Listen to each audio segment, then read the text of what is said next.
train the succeeding generation. What are our goals and aspirations and constraints? So let me start by asking you, what do you think happens to the institutions of internationalism that we have today? The World Bank, the IMF, the UN, are they also going to be losing their vitality? And what does it mean to India? Well, what we have seen, I mean, we don't have to look too far into the future. We actually need to look back into the past. I mean, just look back at the last 5 years, 10 years, 15 years. What we have seen is that many institutions have come under stress because either, as you say, they've lost legitimacy, vitality, efficiency. If countries don't get their interests, if significant countries don't get their substantial interests sorted out there, they start looking elsewhere. So, I mean, if you look, say, at trade, the fact that today you have a proliferation of free trade agreements is because there was a feeling that a global trading arrangement was not going to happen. We see that often in security situations where if you look at the last maybe decade or two in the Middle East, you actually have coalitions of countries, partly because they are the only countries who have an interest, or in some cases they couldn't convince other countries, or in some cases they went to the United Nations, didn't get the way, and so decided they'd do something else. So this is the reality. Now, I accept, I mean, it would not be my case that I would abandon an institution and say an ad hoc solution is preferable to an institution. Everybody's first choice would be the normative choice. But what you have is the reality of countries which look beyond or look around. So that's one part of it. The other part of it is also that the institutions themselves, I mean, look at the United Nations. I mean, obviously we are biased, we believe we have a good case, but if you have, I mean, maybe in 15 years, you would have a United Nations where the most populous country in the world, with the third largest economy, is not in the decision making of the United Nations. Now, I grant you it affects the country concerned, but I would also suggest it affects the United Nations credibility. And it's not just the Security Council. I mean, if you look, say, how peacekeeping operations are run, who actually kind of decide? No, there are other angles. I mean, you could argue, okay, who gives the budget, and therefore that should be a factor. That's a reasonable proposition. But this is one of the key challenges facing the world today, which is all that we took as a given over the last 70 years. I'm not suggesting to you they're going to disappear or they'll become irrelevant, but surely things are happening beyond them, and that is creating a new kind of international relations, and it's something which we all need to get real about. Yes, that's really. I mean, I thought it was a tragic thing that we didn't find a way to amend the Security Council. I mean, having it represent the power geometry of 1947 makes no sense today. And it impedes the institution. But it certainly looks hard to change it, although it should be a priority to try. Again, it was such a fascinating speech you gave. The U.S. National Intelligence Council produces every 4 or 5 years a forecast looking into the future. This last one was interesting because they were looking out 30 years and saying what's going to be the nature of global governance. To motivate that discussion, they used 3 metaphors: islands, orbits, and networks. Islands was a shorthand for a return to nationalism. Brexit, America first, whatever. Orbits was spheres of influence. China building its network immediately around it. Russia trying to reassemble, pliant neighbor states. And the third was networks, where it evolves into, shifting channels. Some at the national level. You referenced some. You talk about a free trade zone, in Southeast Asia. Others at the sub-government level, where you're seeing California finding unique partnerships with countries. What are your thoughts about it? We see a little bit of each of these 3. What do you think is happening? You said that, multipolarity is going to grow, multilateralism will contract. So what's the structure of governance you think that emerges? Again, it's in the nature of our business to generalize, but when you get serious, you can't generalize because every island is a specific island. So even if you would have, I mean, those countries who have become more insular in a way, and you can see a lot of that in Europe. Brexit is the classical case, but you also would have. India in many ways would be a very contrary case, where I would argue that India is today both more nationalistic but also more internationalist at the same time. So I'm not sure that in every part of the world nationalism means the same thing and leads to the same consequences. To some extent, I mean, there could be some other cases like that, where a country feels more confident about itself, but also feels that even nationalism has different. You can have more confident nationalism, you can have more insecure nationalism. But again, coming back to this triad of islands, orbits, networks, my sense is the 3 have to be connected. So, islands have their orbits too. And it isn't, the world is not just about politics. The world is also about business. It's about movement of people. So you can have the most, shall I say, the same people who would have voted for Brexit would also go to Spain for their holiday. So now you've seen the network, in a sense, work contrary to the adult. It's a far more complicated reality. I'm going to cheat everybody if I keep this academic conversation going, but I want to come back to you another day and talk about, I do want to get to some specific issues, if I may. Since I had a chance to see you in New Delhi in August, the momentum towards a peace deal with the Taliban seems to have fallen back. I think that one of the conclusions I drew from my conversations in Delhi was that there was disappointment with the lack of consultation with India about the future of Afghanistan.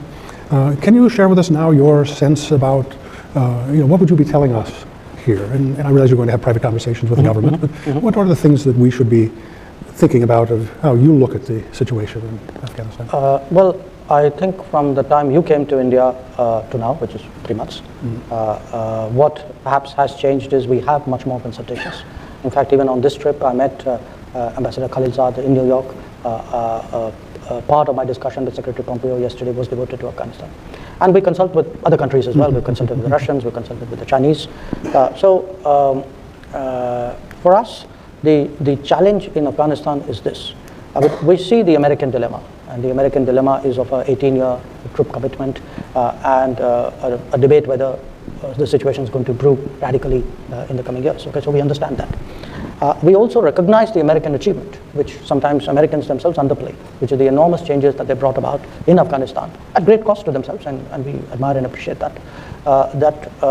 Today, those achievements which really have changed the lives of a generation and a half in Afghanistan, and anybody who goes there could really sort of feel it palpably. Those achievements are not small ones, and it's important that even as the American dilemmas are being addressed, that those achievements are also protected. So how do you manage both of them at the same time?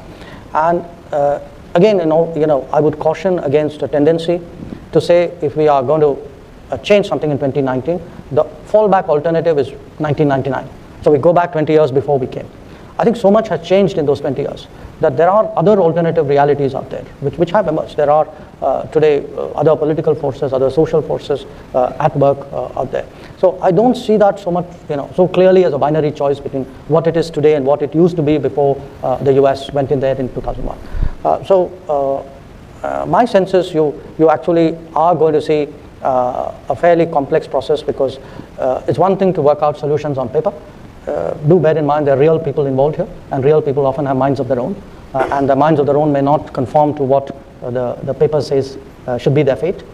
So I predict something far more complex than where we are right now. We started off by saying, well, we'll negotiate directly with the Taliban and then we'll just kind of insist they talk to the government. That seems to be dangerous. And do you have a view on how we should approach this next phase? We are conservative with offering prescriptions, particularly publicly. But what I would say is, there are people there. There's a democratic process, however imperfect. The democratic process has thrown up representatives. So those are all factors. Yeah, absolutely. If I may, Foreign Minister, I know that you were in New York. You had a brief meeting of the so-called Quad. Countries has been kind of a shifting sort of. It's kind of like a high school dance. You keep looking across the room and say, do you want to dance? So it's not really come together yet. But there was a Quad meeting. And, is there a second dance? Well, I don't know the dance form when there are 3 men and 1 lady. I'm sure there must be one. But it'd be very strange. This one went well. But look, I think what you saw at the Quad Foreign Ministers meeting was really, this has now in its current form been in evidence for about 2 years now, and it's been worked at till now at a kind of assistant secretary level. So people have done a certain amount of work. So by the time the ministers came to the dance, somebody had warmed up the floor. So that was very helpful. Today we have issues of 4 countries. We have issues of common interest, common concern.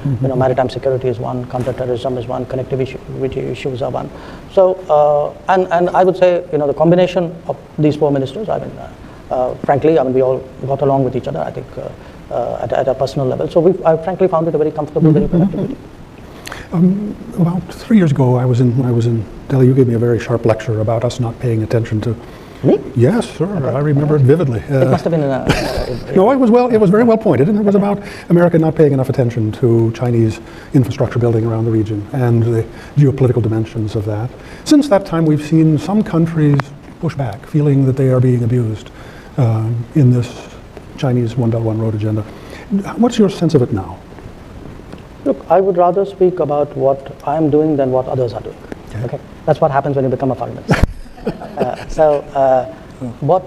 We have fairly clear principles on connectivity. I mean, we feel connectivity should be sort of consultative process.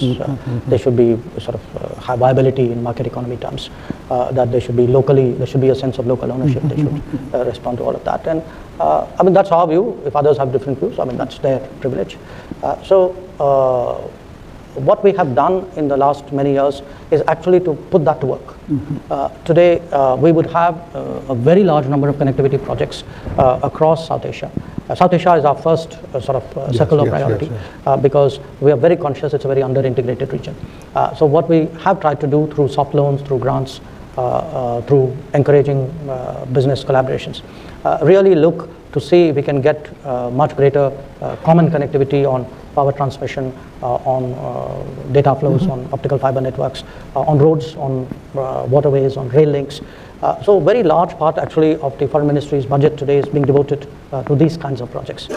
And they are today very prevalent across South Asia, barring one country. No prizes for guessing that one. And we've taken that on to Africa as well.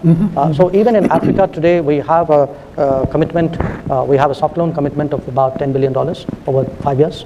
We are on track, we're in the 4th year of that program, and about $700 million in grants. And you will see across Africa today actually a lot of Indian connectivity projects as well. I'm using connectivity in a very broad sense. And what happens in connectivity is, obviously no country is big enough to build connectivity for the world. So it makes sense that you do your part and you kind of coordinate or juxtapose it with what other people are doing so that then it works better for everybody.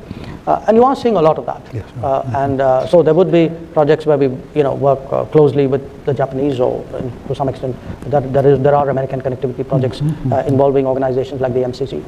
So these are all happening as we speak.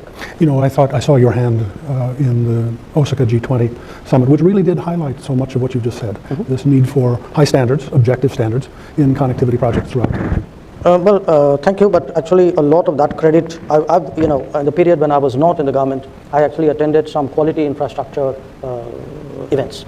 So I think today the idea of building a connectivity which meets some kind of broad understanding of common good, that's there in Japan, it's there in Europe.